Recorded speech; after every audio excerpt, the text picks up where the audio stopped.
Hello, hi, thank you so much for clicking on my video. Today I wanted to talk you guys through my series where I redraw racist art. I also wanted to go more in depth into my redrawing of Native Americans. So, why do I redraw racist art? I personally believe that it's not enough to simply just acknowledge that this racist art exists and put it into the back of my mind. Ignoring the racist art that exists doesn't change the fact that this art still exists, that it will continue to exist, and that the negative effects of this type of art have already been done.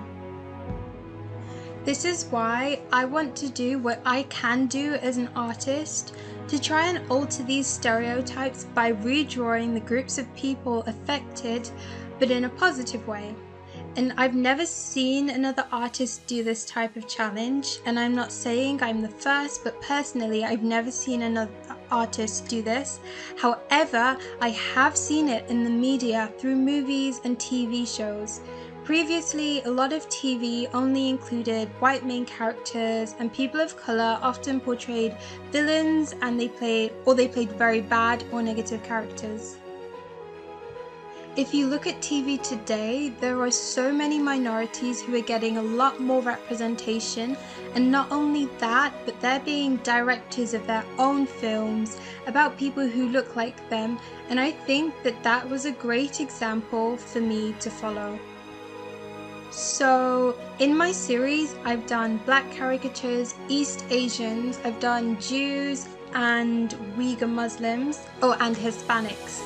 And Native Americans were always one of the most requested one by other people.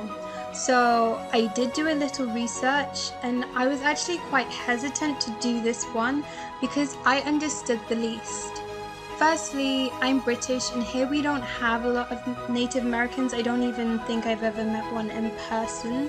So the initial struggle for me was, how am I supposed to tell these people that this is their issue and this is the way that they need to have it fixed?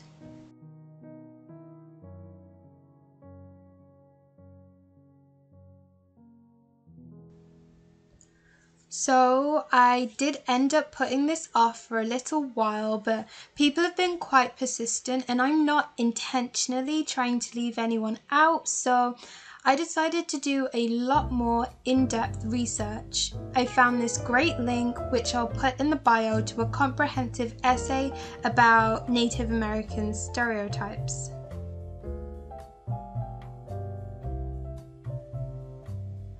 So it's from the Ferris State University website, and it was written by Arlene Hirschfelder and Paulette F. Molin, 2018. Sorry if I'm not pronouncing those names properly, but I've learned so much from doing my research about the different Native American stereotypes often portrayed. So, for example, did you know that there are 567 federally recognized nations called tribes, nations, band, pueblos, communities, and native villages? A lot of art ignores the diversity within this community, and it ends up generalizing an immensely diverse community of people.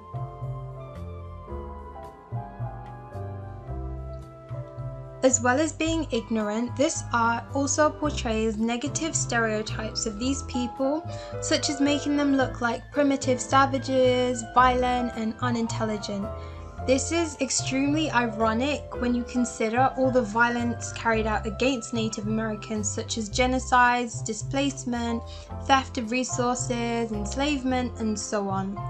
Clinical psychologists have reported that Native children experience issues with developing positive self-images and struggling with their racial identities as a result of the encounter with these inaccurate interpretations. Also, did you know that Native Americans aged 10 to 20 have suicide rates twice as high as any other ethnic group? But it's like they say, history is written by the victors of war.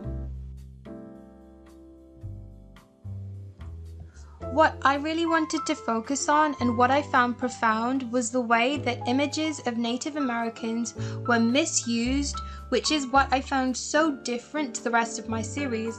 Like with the other drawings I did, the issues lied with the art exaggerating negative stereotypes such as Mexicans being lazy or black women being aggressive. But when I looked at the Native American art, I found something very different. Their art has been used commercially in a disrespectful way to help others grow and make money, yet completely disregarding the effects of this on the Native American community. People have been using images of them for hundreds of years to take advantage and make money from this.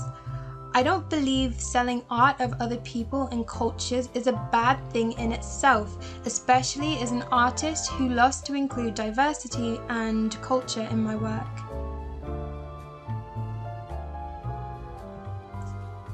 The issue here arises when it turns from cultural appreciation into cultural appropriation. One of the biggest examples we have of this is with American football and baseball teams who use offensive caricatures of Native Americans.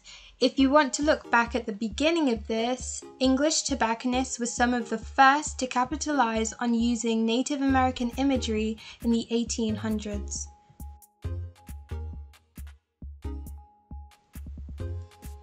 In the TikTok I made for this art, I mentioned that I hope that they're able to reclaim their own image.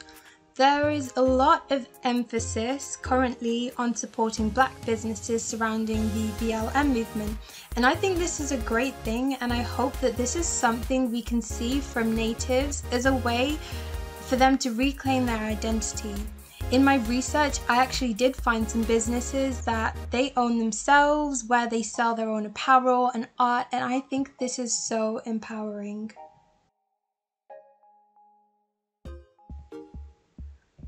With my art, I wanted to create something that appreciates rather than appropriates their culture, and I think intent has a lot to do with it, and of course, doing my research was super important. I ended up learning a lot about their culture, such as their hair braiding, which is super important to them, so I wanted to include that in my drawing. Their braids have a lot of cultural importance and today represent their pride from where they came from. I also looked at some Native American symbols and I tried to add one to his neck.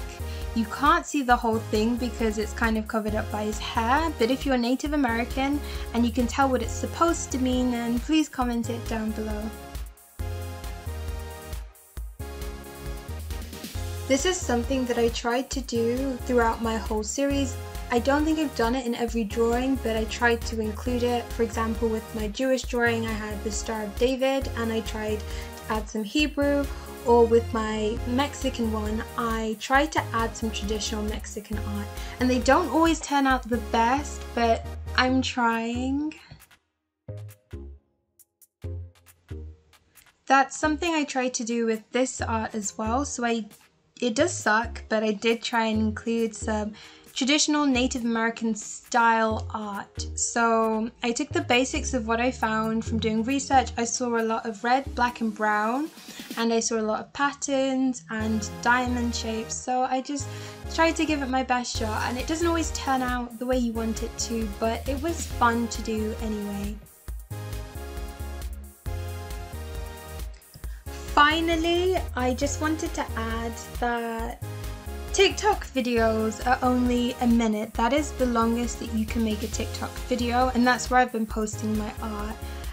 However, a minute is just nowhere near enough time for me to fully speak my mind on these topics and explain my perspective properly. And I feel like it's very easy for people to take my video the wrong way, or to think that I'm trying to insult these people when I'm actually trying to do something positive. So I want to do more YouTube videos where I can properly explain everything.